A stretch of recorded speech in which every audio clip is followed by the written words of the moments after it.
This is the true life story of how an orphaned girl called Chioma became a millionaire. Chioma was the only child to a widowed pure water seller.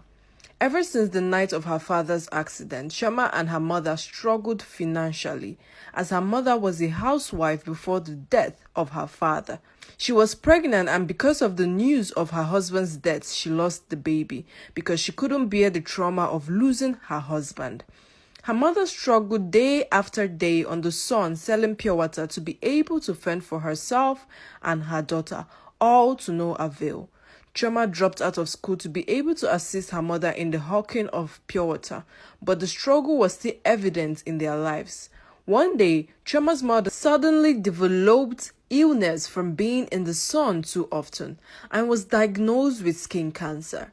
Chioma couldn't bear the thought of losing her mother and found every means to look for the money for her mother's treatments, all to no avail.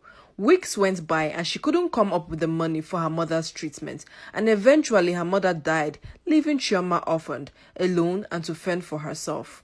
This took a toll on Chioma's mental health. Chioma couldn't deal with the trauma and the abject poverty she was now exposed to.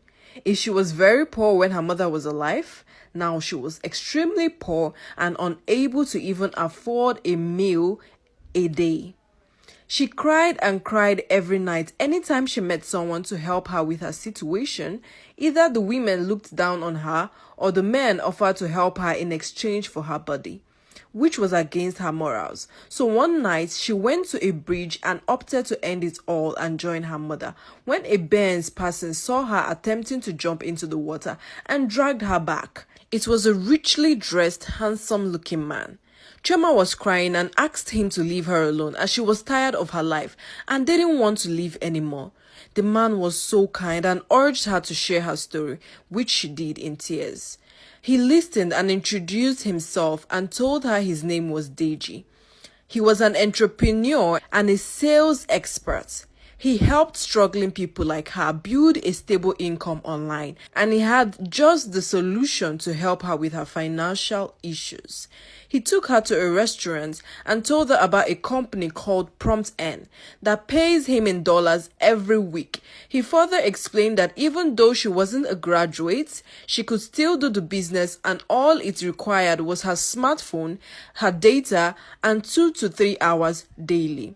This immediately interested Chioma, and she told him to explain further. He then explained to her that all she needed to do was sell products online that didn't belong to her, and she would be paid as high as